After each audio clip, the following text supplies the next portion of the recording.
स्वागत है आपका एनक्यू स्टडी यूट्यूब चैनल पर। बीपीएससी प्रधान शिक्षक से संबंधित सामान्य अध्ययन का यह 12वां प्रैक्टिस सेट है, जिसमें हम लोग एक एक जो है उस संबंधित सभी प्रश्नों को देखते हैं। तो आइए हम लोग बिना देर किए हुए चलते हैं अपने पहले प्रश्नों की तरफ। संविधान निर्माण की प्रक्रिया शुरू हुआ और हमारा संविधान जो 26 नवंबर 1949 को बनकर के तैयार हुआ। उस बीच में जो 2 वर्ष 11 महीने 18 दिन का समय लगा, लेकिन हमारे संविधान निर्माताओं ने उसमें मूल कर्तव्य नहीं जोड़ा था। बाद में जो है संविधान संशोधन के द्वारा इसमें मूल कर्तव्य जोड़ा गया। तो यह जो मूल कर्तव्य हमारा जोड़ा गया है, यह भारतीय संविधान में यह कहाँ से लिया गया है, सबसे पहला क्वेश्चन तो यही है। तो यह जो मूल कर्तव्य निर्धारित किया गया है, यह पूर्व सोवियत संघ रूस से किया गया है, यानी ऑप्शन नंबर डी जो है करेक्ट आंसर होगा। ये मूल संविधान में जोड़ा कहाँ गया है, तो यह भाग 4 में और ये अनुच्छेद जो है 51 क में जो है मूल कर्तव्यों को जोड़ा गया है। नेक्स्ट क्वेश्चन की ओर बढ़ते हैं। दूसरा नंबर प्रश्न है कि मौलिक कर्तव्य जो निर्धारित किए गए हैं वह किस संविधान संशोधन के द्वारा निर्धारित किया गया है। तो इस दूसरा नंबर प्रश्न का जो सबसे सही उत्तर होगा वह है कि ऑप्शन नंबर सी, यानी 42वें संविधान संशोधन के द्वारा जो है यह मौलिक कर्तव्य को हमारे संविधान में जोड़ा गया। और यह मौलिक कर्तव्य जो हमारे संविधान में जोड़ा गया है, यह किसकी सिफारिश पर, तो ये भी याद रखेंगे कि सरदार सरवण सिंह समिति की जब सिफारिश की गई तो फिर मौलिक कर्तव्य जो है सभी नागरिकों के लिए निर्धारित किए गए थे। अगले क्वेश्चन की ओर बढ़ते हैं। क्वेश्चन नंबर तीसरा है हमारे स्क्रीन पर कि भारतीय संविधान में जो मूल कर्तव्य जोड़े गए हैं, यह 42वें संविधान संशोधन के द्वारा तो जोड़ा गया, लेकिन यह कब जोड़ा गया है, तो इसका जो सबसे सही उत्तर होगा तीसरा नंबर क्वेश्चन के लिए कि 42वें संविधान संशोधन के द्वारा 1976 में भारतीय संविधान के भाग 4 में, और अनुच्छेद कौन सा, तो अनुच्छेद 51 क या 51 ए कहेंगे, उसमें जो है मूल कर्तव्यों को जोड़ा गया है। दोस्तों, हम सभी महत्वपूर्ण प्रश्नों को एक एक करके उसके उत्तर की व्याख्या के साथ देखेंगे। हम इससे पहले आपसे रिक्वेस्ट करते हैं कि अगर आप चैनल पर नए हैं तो प्लीज़ आप चैनल को जरूर सब्सक्राइब कर लीजिए तथा बेल आइकन को दबा लीजिए, ताकि कोई भी अपडेट्स आए तो सबसे पहले आप तक पहुंचे। साथ ही साथ आपसे यह भी रिक्वेस्ट करेंगे कि यह वीडियो अगर पसंद आ रहा है तो दोस्तों के बीच भी शेयर कीजिए, ताकि सभी लोग इससे बेहतर तैयारी कर सके। क्वेश्चन नंबर चौथा है कि भारत के संविधान में किस अनुच्छेद में मौलिक कर्तव्यों की चर्चा की गई है। जी, भारतीय संविधान के कौन से अनुच्छेद में मौलिक कर्तव्य की चर्चा की गई है, तो इस प्रश्न का जो सबसे सही उत्तर होगा चौथा नंबर क्वेश्चन के लिए वह है ऑप्शन नंबर ए कि 51 ए में। हम उसी वक्त से कह रहे हैं कि 51 ए, या अगर हिंदी की बात करें तो 51 क में जो है इसको जोड़ा गया है। नेक्स्ट क्वेश्चन की ओर बढ़ते हैं। क्वेश्चन नंबर 5वां है कि संविधान के किस अनुच्छेद के द्वारा जो है सिखों को कृपान धारण करना धार्मिक स्वतंत्रता का अंग माना गया है। यानी सिख समुदाय के जो लोग हैं हमारे भारत में, तो उन्हें जो है कृपान रख करके बाकी उसके उन सिख मतवालंबी के अतिरिक्त कोई अन्य धर्मावलंबी जो है वो किसी प्रकार का कोई ये लेकर के चलने का उन्हें अधिकार प्राप्त नहीं है। लेकिन जो सिख समुदाय के लोग हैं उन्हें जो है कृपान लेकर के चलने का अधिकार प्राप्त है। यह भारतीय संविधान का जो है अनुच्छेद 25 यानी धार्मिक स्वतंत्रता के अंतर्गत जो अनुच्छेद 25 है, यह इस बात का उन्हें अधिकार प्रदान करता है। ऑप्शन नंबर बी जो है करेक्ट आंसर होगा। नेक्स्ट क्वेश्चन के ओर बढ़ते हैं। क्वेश्चन नंबर 6 है कि भारतीय संविधान निम्नलिखित में से कौन सा नागरिकता प्रदान करता है। यानी भारतीय संविधान के द्वारा जो है भारत के लोगों को जो नागरिकता दी गई है वो किस प्रकार की नागरिकता दी गई है, एकल नागरिकता है या फिर दोहरी नागरिकता है। तो अगर हम लोग बात करें कि भारत में नागरिकता की, तो भारत की जो नागरिकता है वो एकल नागरिकता है। यानी भारत का जो नागरिक है, चाहे वो किसी भी राज्य में बसता हो, उसे भारत का नागरिकता प्राप्त है। ऐसा नहीं कि कोई बिहार का नागरिक है तो फिर वो उत्तर प्रदेश में जाकर के नहीं रह सकता, दिल्ली में जाकर करने पर उसे जो है वहाँ नहीं मिल सकता है। लेकिन अगर कोई बिहार का नागरिक है तो वो बिहार का ही नागरिक माना जाएगा, भले वो कहीं गुजर बसर करे। लेकिन अगर वो बिहार की जगह उत्तर प्रदेश जाता है और वहाँ बसना चाहता है तो फिर उसे बिहार की नागरिकता खत्म कर उत्तर प्रदेश की नागरिकता मिल जाएगी। यानी वो भारत का नागरिक है, उसे उस प्रोसीजर से गुजरने की आवश्यकता नहीं होगी। जो अन्य देशों में जो है राज्य का नागरिकता अलग और देश का नागरिकता अलग दिया जाता है, इस प्रकार का भारत में नहीं है। भारत की जो नागरिकता है वह एकल नागरिकता की व्यवस्था है। नेक्स्ट क्वेश्चन की ओर बढ़ते हैं। क्वेश्चन नंबर 7 है कि भाषाई आधार पर भारत में पहला कौन सा राज्य बनाया गया था? भाषा के आधार पर जो गठित होने वाला प्रथम राज्य है भारत में वह है आंध्र प्रदेश। जो है भाषा के आधार पर सबसे पहला राज्य है जो 1956 में गठित हुआ था, आंध्र प्रदेश। नेक्स्ट क्वेश्चन की ओर बढ़ते हैं। क्वेश्चन नंबर 8 है कि भाषा संविधान के किस अनुच्छेद में यह अंकित है कि इंडिया अर्थात भारत राज्यों का एक संघ होगा? इंडिया भारत को जो है वो राज्यों का एक संघ कहा गया है। यह भारतीय संविधान के किस अनुच्छेद में यह बात कही गई है कि भारत जो है वो राज्यों का एक संघ होगा? 8वां नंबर प्रश्न के लिए जो सबसे सही उत्तर के रूप में आंसर जाना जाएगा वो ऑप्शन नंबर ए है कि यह अनुच्छेद 1 यानी पहला अनुच्छेद में ही यह बात कही गई है कि भारत जो है वो राज्यों का एक संघ होगा। नेक्स्ट क्वेश्चन की ओर बढ़ते हैं। क्वेश्चन नंबर 9 है कि निम्नलिखित में से किन अनुच्छेदों के द्वारा भारतीय संविधान के नागरिकों को मूल अधिकार निश्चित प्रदान करता है? तो मूल अधिकार जो प्राप्त है वह है अनुच्छेद 12 से 35 के तहत जो है वो भारतीय नागरिकों को मूल अधिकार दिया गया है और यह भारतीय संविधान के भाग 3 में जो है यह अधिकार हमें दिया गया है। भाग कौन सा है? 3 है। उसके तहत जो है भारतीय नागरिकों को अब मूल अधिकार की संख्या कितनी है? तो कुल 6 मूल अधिकार जो है दिए गए हैं। नेक्स्ट क्वेश्चन की ओर बढ़ते हैं। क्वेश्चन नंबर 10 है कि भारत के संविधान का निम्न में से कौन सा अनुच्छेद अस्पृश्यता का उन्मूलन करता है? यानी छुआछूत का उन्मूलन करने वाला जो है यह कौन सा अनुच्छेद है? इसका सबसे सही उत्तर क्या होगा? तो अस्पृश्यता का उल्लंघन करने वाला जो है ये है वो अनुच्छेद 17 है, यानी ऑप्शन नंबर सी जो है 10वां नंबर क्वेश्चन के लिए सबसे करेक्ट आंसर होगा कि अनुच्छेद 17 के तहत जो है यह भारतीय संविधान जो है अस्पृश्यता को उन्मूलन करता है, यानी किसी भी प्रकार के छुआछूत को जगह नहीं दिया गया है, सभी इक्वलिटी की बात की गई है। क्वेश्चन नंबर 11 है कि फोर्ट विलियम किस शहर में स्थित है? तो फोर्ट विलियम जो कॉलेज है यह कहाँ स्थित है? हम सभी जानते हैं। इसका जो सही उत्तर होगा यह है ऑप्शन नंबर डी कि फोर्ट विलियम जो है यह कलकत्ता शहर में स्थित है, यानी डी जो है इसके लिए सबसे करेक्ट आंसर है। नेक्स्ट क्वेश्चन की ओर बढ़ते हैं। क्वेश्चन नंबर 12 है कि स्वराज पार्टी का गठन किसने किया था? स्वराज पार्टी का गठन जो है यह 1923 ईस्वी में हुआ है। क्यों हुआ है? क्योंकि 1920 से स्टार्ट होने वाला असहयोग आंदोलन 22 तक चला, लेकिन 22 में जब चौरा चौरी कांड हुआ तो उसके पश्चात गांधी जी जो है वो असहयोग आंदोलन वापस ले लिए और गांधी जी से नाराज होकर के मोतीलाल नेहरू, पंडित जवाहरलाल नेहरू के पिताजी और फिर चित्तरंजन दास, जिनको देश बंधु भी कहा जाता है, दोनों लोगों ने मिलकर के जो है 1923 में स्वराज पार्टी की स्थापना की। तो किसने गठन किया? तो यहाँ मोतीलाल नेहरू का नाम नहीं है तो चित्तरंजन दास होगा। अगर दोनों का नाम रहेगा तो एक से अधिक ऑप्शन वाले उत्तर सही होंगे। नेक्स्ट क्वेश्चन की ओर बढ़ते हैं। अगला क्वेश्चन क्या है देखते हैं। क्वेश्चन नंबर 13 है कि 1938 में सुभाष चंद्र बोस ने किसे अध्यक्ष चुनाव में हरा करके कांग्रेस के अध्यक्ष बने थे? तो 1938 में जो सुभाष चंद्र बोस के द्वारा हरा करके कांग्रेस का अध्यक्ष चुना गया था वो पट्टाभी सीतारमैया, और पट्टाभी सीतारमैया जो है यह माना जाता है कि यह गांधी जी की ओर से जो है कांग्रेस के अध्यक्ष पद के रेस में थे और सुभाष चंद्र बोस ने जो है उन्हें हरा करके कांग्रेस के अध्यक्ष बने। उसके बाद जो है उसके अगले साल कांग्रेस से जो है ये सुभाष चंद्र बोस इस्तीफा दे देते हैं। नेक्स्ट क्वेश्चन की ओर बढ़ते हैं हम लोग। क्वेश्चन नंबर 14 है कि क्रिप्स प्रस्ताव को पोस्ट डेटेड चेक किसने कहा है? क्रिप्स प्रस्ताव को जो है पोस्ट डेटेड चेक कहने का काम जो है हमारे राष्ट्रपिता महात्मा गांधी जी के द्वारा हुआ था। क्रिप्स मिशन जब आया तो गांधी जी ने जो है उसे पोस्ट डेटेड चेक कहा, यानी ऐसा चेक जो ऑलरेडी एक्सपायर हो चुका है। ऑप्शन नंबर ए इसके लिए सबसे करेक्ट आंसर होगा 14वां नंबर प्रश्न के लिए।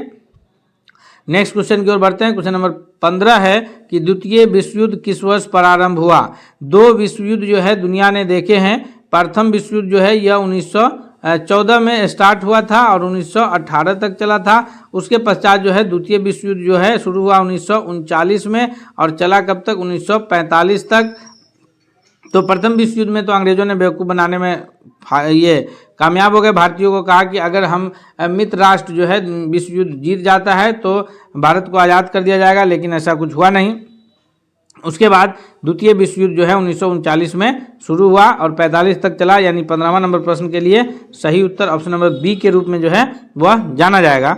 नेक्स्ट क्वेश्चन की ओर बढ़ते हैं। अगला प्रश्न देखते हैं। क्वेश्चन नंबर 16 है कि महात्मा गांधी दक्षिण अफ्रीका से भारत कब वापस लौटे थे? नंबर प्रश्न के लिए जो सबसे सही जवाब होगा कि महात्मा गांधी जो एक व्यापारी का केस लड़ने के लिए दक्षिण अफ्रीका गए और वहाँ जो है इन्होंने फिनिक्स आश्रम की जो है स्थापना किए थे दक्षिण अफ्रीका में। ये भी एक प्रश्न बनता है गांधी जी से रिलेटेड। तो यह भारत कब लौटे? तो भारत जो है गांधी जी लौटे थे 1915 ईस्वी में, और भारत आने के बाद इन्होंने गोपाल कृष्ण गोखले को अपना राजनीतिक गुरु बनाया, और उसके बाद जो है बिहार के चंपारण में से जो है इन्होंने सबसे अपना पहला सत्याग्रह भारत में शुरू हुआ। नील की खेती के विरुद्ध जो है तीन कठिया प्रथा के विरुद्ध इन्होंने बिहार के चंपारण से 1917 में पहला सफल सत्याग्रह की शुरुआत करते हैं। नेक्स्ट क्वेश्चन की ओर बढ़ते हैं। क्वेश्चन नंबर 17 है कि गांधी जी का पहला सत्याग्रह कब और कहाँ प्रारंभ हुआ? 3 प्रमुख सत्याग्रह है गांधी जी के भारत आने के बाद जो है बैक टू बैक। तो प्रथम जो है वैसे गांधी जी के द्वारा जो शुरुआत किया गया सत्याग्रह है वह है चंपारण 1917 का, यह पहला सत्याग्रह है। तो आंसर जो है इसका ऑप्शन नंबर 1 करेक्ट आंसर होगा। उसके बाद खेरा सत्याग्रह 1918 में, और अहमदाबाद सत्याग्रह 1918 में। अहमदाबाद जो है वो मिल में काम करने वाले मजदूरों की तरफ से गांधी जी ने जो है मिल मालिकों के विरुद्ध सत्याग्रह किया था, क्योंकि मजदूरों को जो है उसकी मजदूरी बराबर सही ढंग से नहीं मिल पा रही थी, इसलिए ऑप्शन तो ये 3 जो है प्रमुख गांधी जी के शुरुआती दौर के सत्याग्रह था। उसके बाद जो फिर गांधी जी तो अनेकों सत्याग्रह चलाए हैं। हम लोग एक एक क्वेश्चन को देखेंगे। क्वेश्चन नंबर 18 है कि महात्मा गांधी के राजनीतिक गुरु कौन थे? तो महात्मा गांधी जी के जो राजनीतिक गुरु के रूप में नाम आता है, हम पीछे भी इस पर चर्चा किए हैं कि गोपाल कृष्ण गोखले को जो है महात्मा गांधी जी ने अपना राजनीतिक गुरु चुना था। ऑप्शन नंबर सी जो है इसका सबसे करेक्ट आंसर के रूप में जाना जाएगा। हम लोग अगले क्वेश्चन की ओर बढ़ते हैं। नेक्स्ट क्वेश्चन देखते हैं क्या है। क्वेश्चन नंबर 19 है कि निम्नलिखित में से कौन सा एक आंदोलन दांडी मार्च से शुरू हुआ? तो 1930 ईस्वी में गांधी जी के द्वारा जो है दांडी से यात्रा निकला था। दांडी के लिए 1930 में 12 मार्च 1930 को ध्यान रखिएगा, 12 मार्च 1930 को गांधी जी जो है अपने 78 अनुयायियों के साथ साबरमती आश्रम से निकले थे, और 6 अप्रैल 1930 को दांडी पहुंच करके नमक बना करके नमक कानून भंग किए थे। यह जो आंदोलन की शुरुआत हुई थी यह सविनय अवज्ञा आंदोलन की शुरुआत हुई थी। स्वदेशी आंदोलन जो है यह बंगाल विभाजन के विरुद्ध चला, और असहयोग आंदोलन जो है यह 1920-22 में जो चला है यह जलियांवाला बाग हत्याकांड के बाद, और 1942 में शुरू हुआ था भारत छोड़ो आंदोलन। याद रखेंगे हम लोग। नेक्स्ट क्वेश्चन की ओर बढ़ते हैं। क्वेश्चन नंबर 20 है कि असहयोग आंदोलन कब प्रारंभ हुआ? तो असहयोग आंदोलन जो प्रारंभ हुआ है इसका सबसे सही जवाब ये होगा ऑप्शन नंबर बी कि 1920 में जो है असहयोग आंदोलन प्रारंभ हुआ। असहयोग आंदोलन किस घटना के बाद अगर प्रारंभ हुआ? तो असहयोग आंदोलन जो शुरू हुआ था वह मुख्य रूप से जलियांवाला बाग हत्याकांड के विरुद्ध हुआ था। जलियांवाला बाग हत्याकांड जो है यह पंजाब के अमृतसर में जलियांवाला बाग में लोगों के नरसंहार के बारे में जाना जाता है। कौन था? तो जनरल ओ डायर ने जो है इस पर गोलियां चलवाया था। अगले सवाल की ओर बढ़ते हैं। नेक्स्ट क्वेश्चन है क्वेश्चन नंबर 21 है। अब यह जो प्रश्न है हमारा यह विज्ञान से रिलेटेड प्रश्न है, इसलिए दोस्तों हम आपसे फिर रिक्वेस्ट करेंगे कि अभी हम लोगों ने भारतीय संविधान और इतिहास में भारतीय राष्ट्रीय आंदोलन से संबंधित महत्वपूर्ण प्रश्नों को देखा है। आगे हम लोग विज्ञान भूगोल से इत्यादि से प्रश्नों को देखेंगे, इसलिए आप अगर अब तक चैनल पर नए हैं तो प्लीज़ आप चैनल को जरूर सब्सक्राइब कर लीजिए तथा बेल आइकन को दबा लीजिए ताकि कोई भी वीडियो या अपडेट्स आए तो सबसे पहले आप तक पहुंचे। साथ ही साथ हम आपसे रिक्वेस्ट ये भी करेंगे कि वीडियो पसंद आ रहा है तो दोस्तों के बीच भी शेयर करना नहीं भूलिए। क्वेश्चन है कि विद्युत प्रतिरोध का मात्रक। तो विद्युत प्रतिरोध का जो मात्रक होता है वो ओम होता है, अर्थात ऑप्शन नंबर सी जो है वो करेक्ट आंसर होगा। और ओम का इस प्रकार का चिन्ह होता है। एम्पियर जो है यह विद्युत धारा का मात्रक है, और वोल्ट जो है यह विद्युत का विभव का मात्रक है। विद्युत विभव यानी वोल्टेज कहेंगे हम लोग। और वाट जो है यह शक्ति का मात्रक है। तो इस प्रकार ये सभी भी हम लोग याद रख सकते हैं। नेक्स्ट क्वेश्चन की ओर बढ़ते हैं। क्वेश्चन नंबर 22 है कि आमीटर को विद्युत परिपथ में कैसे जोड़ा जाता है? आमीटर को सबसे पहले तो हम लोग ये जाने कि आमीटर क्या है। तो आमीटर के जरिए जो है किसी भी परिपथ का जो है किसी भी सर्किट का विद्युत धारा को मापा जाता है। किसी भी सर्किट के विद्युत धारा को मापा जाता है आमीटर के जरिए। तो विद्युत धारा को मापने के लिए जो है हम लोग को आमीटर को जो कनेक्ट करना पड़ता है वह श्रेणी क्रम में जोड़ा जाएगा। ऑप्शन नंबर ए जो है वो करेक्ट आंसर होगा। 22वां नंबर क्वेश्चन के लिए वोल्ट मीटर जो है उसके जरिए किसी भी परिपथ के विद्युत विभव को मापा जाता है और वोल्ट मीटर को जो कनेक्ट किया जाता है वो समांतर क्रम में किया जाता है। ये हम लोग याद रखेंगे, इससे अक्सर प्रश्न बनते हैं आमीटर और वोल्ट मीटर में। आमीटर से करंट मापते हैं, श्रेणी क्रम में जोड़ते हैं, वोल्ट मीटर से वोल्टेज मापते हैं यानी विभव मापते हैं और समांतर क्रम में जोड़ते हैं। नेक्स्ट क्वेश्चन है क्वेश्चन नंबर 23 कि निम्नलिखित में से जूल किसका मात्रक है। तो जूल जो है दो चीज़ों का मात्रक होता है, एक जूल कार्य का मात्रक होता है और जूल जो है वह ऊर्जा का भी मात्रक होता है। लेकिन ऑप्शन में हमारे पास केवल कार्य दे रखा है तो ऑप्शन नंबर ए हम लोग करेक्ट आंसर के रूप में टिक करेंगे। वहीं अगर हमारे परीक्षा में इस प्रकार से दे कि जहां ऑप्शन में कार्य और जूल दोनों उपस्थित हो तो एक से अधिक वाले जो ऑप्शंस होते हैं हम उन्हें टिक करेंगे। याद रखेंगे जूल एक ऐसा मात्रक है जो दो क्वांटिटी का मात्रक है, यानी कार्य का भी और ऊर्जा का भी। नेक्स्ट क्वेश्चन है 24 कि जब कोई वस्तु स्वतंत्र रूप से जमीन पर गिर रही होती है तो उसकी कुल ऊर्जा क्या होती है। तो जब कोई वस्तु अगर स्वतंत्र रूप से जमीन पर गिर रही है, उस पर किसी भी प्रकार का कोई ये दाब या बल नहीं लगाया जा रहा है, तो इसकी जो स्थितिज ऊर्जा है उसकी जो कुल ऊर्जा है वह स्थिर रहती है। यानी 24 नंबर प्रश्न का सबसे सही जवाब ऑप्शन नंबर सी के रूप में जाना जाएगा। नेक्स्ट क्वेश्चन है 25 की शक्ति की सबसे छोटी इकाई कौन सी है। शक्ति मापने के लिए जो सबसे छोटी इकाई है, सबसे पहले शक्ति को मापा जाता है किसमें, शक्ति को मापते हैं हम लोग वाट में। वाट जो है शक्ति मापने की इकाई है। किलो वाट का मतलब ये हो गया कि 1000 वाट, किलो से मतलब हो गया 1000 वाट। और अश्व शक्ति जो है यह 746 वाट के बराबर होता है, ये भी याद रखेंगे। अश्व शक्ति हॉर्स पावर जो है वो 746 वाट के बराबर होता है। तो अर्थात सबसे जो छोटी इकाई हो जाएगा वो वाट हो जाएगा। ऑप्शन नंबर ए जो है वह करेक्ट आंसर हो जाएगा। क्वेश्चन नंबर 26 है कि जब किसी पिंड को पृथ्वी की तल से कुछ ऊपर उठाया जाता है तो उसमें ऊर्जा के साथ क्या स्थिति बनती है। उसकी गतिज ऊर्जा बढ़ती है या स्थितिज ऊर्जा घटती है या फिर स्थितिज ऊर्जा परिवर्तित रहती है या स्थितिज ऊर्जा बढ़ती है। तो जब किसी पिंड को पृथ्वी तल से ऊपर उठाएंगे तो क्या होगा कि स्थितिज ऊर्जा जो है वो mgh होता है।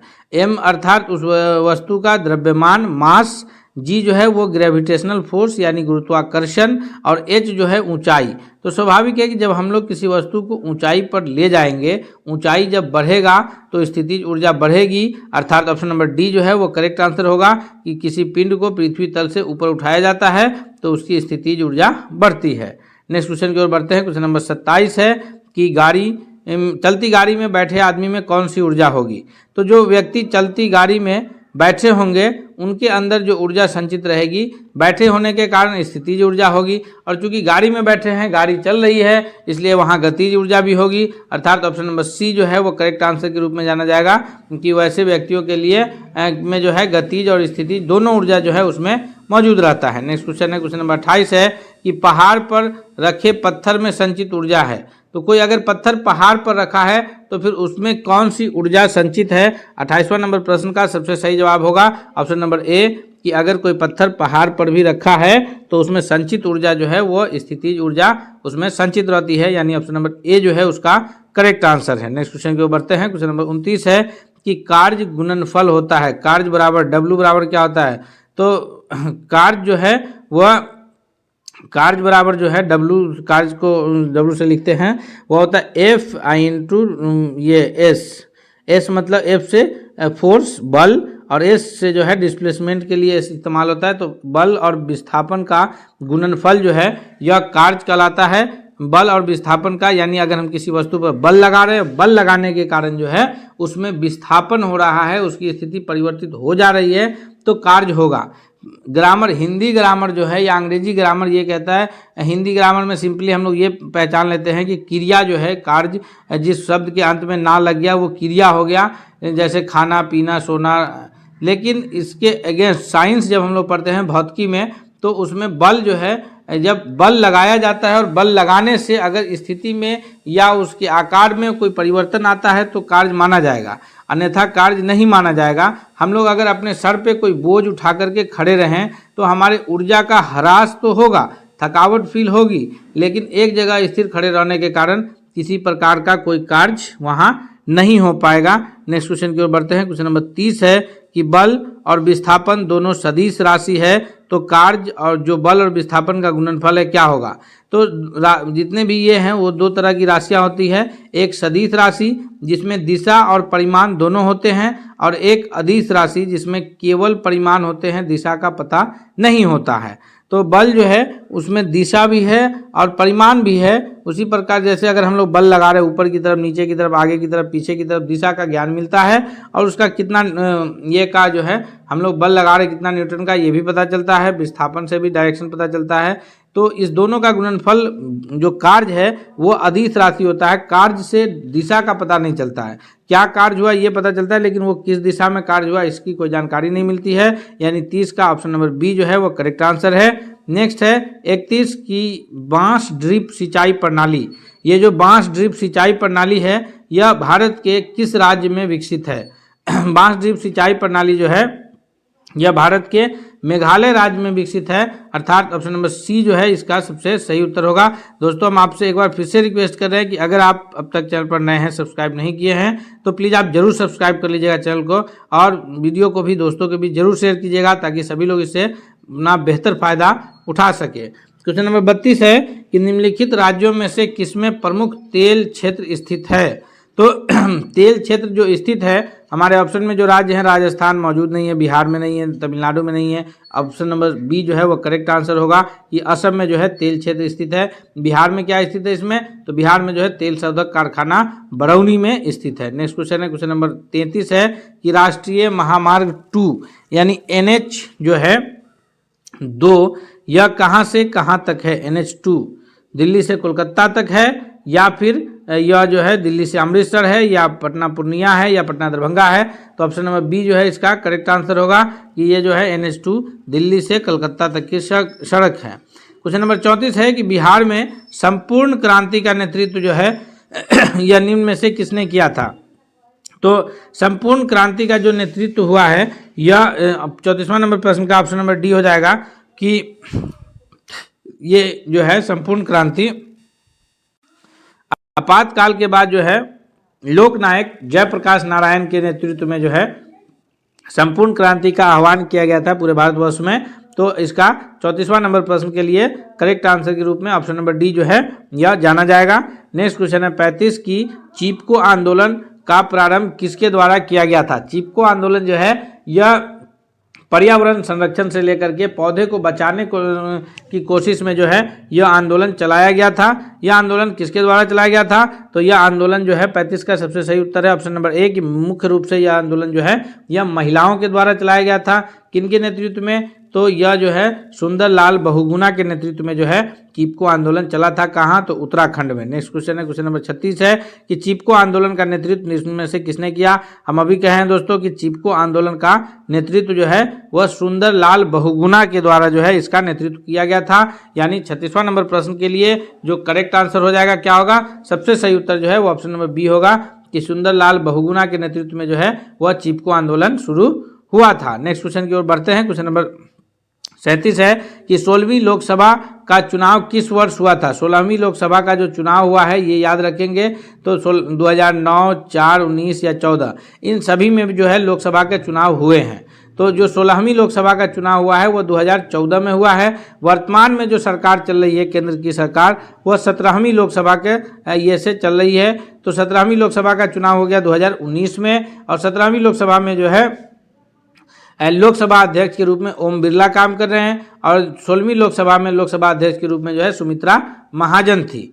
नेक्स्ट क्वेश्चन की ओर बढ़ते हैं। क्वेश्चन नंबर 38 है कि नर्मदा घाटी परियोजना किन किन राज्यों से संबंधित है। यानी नर्मदा घाटी परियोजना से किन किन राज्यों को बेनिफिट्स मिल रहा है। तो अगर हम लोग ऑप्शन को ध्यान से देखेंगे एक बार सही से, तो इसका सबसे जो करेक्ट आंसर का कूट बन रहा है कि नर्मदा नदी घाटी परियोजना से जो है यह गुजरात, महाराष्ट्र और मध्य प्रदेश राज्यों को जो है यह बेनिफिट उससे मिल पा रहा है। नेक्स्ट क्वेश्चन है 39 की ताड़ी विरोधी आंदोलन जो है वो निम्न में से किस प्रांत में शुरू हुआ था। ताड़ी विरोधी आंदोलन जो है यह किस प्रांत में शुरू हुआ है, तो ये जो शुरू हुआ है दक्षिण भारत का एक प्रमुख प्रांत है ऑप्शन नंबर सी, यानी कि आंध्र प्रदेश में जो है ताड़ी विरोधी आंदोलन शुरू हुआ था। नेक्स्ट क्वेश्चन है 40 की किस राज्य से हिंदी को राष्ट्रभाषा बनाने के विरुद्ध आंदोलन प्रारंभ हुआ था। हिंदी को राजभाषा बनाने के विरुद्ध जो है आंदोलन की शुरुआत भारत के किस राज्य में हुई है? तो इसका सबसे सही जवाब है ऑप्शन नंबर ए कि तमिलनाडु से इसकी शुरुआत हुई है। दोस्तों, हम 40 महत्वपूर्ण प्रश्नों को उसके उत्तर की व्याख्या के सहित देखे हैं। हम उम्मीद करते हैं कि यह प्रश्न आपके लिए बहुत ही लाभदायक और आने वाले परीक्षाओं में सबसे उपयोगी साबित होगा। इसलिए आपसे रिक्वेस्ट भी है कि अगर आप अब तक चैनल पर नए हैं तो सब्सक्राइब करके बेल आइकन को दबा लीजिए। साथ ही साथ प्रश्नों को दोस्तों के बीच शेयर कीजिए और यह प्रश्न आपको कैसा लगा है आप कमेंट करके बताना नहीं भूलिएगा। मिलेंगे हम लोग अगले सेट के साथ, तब तक के लिए धन्यवाद।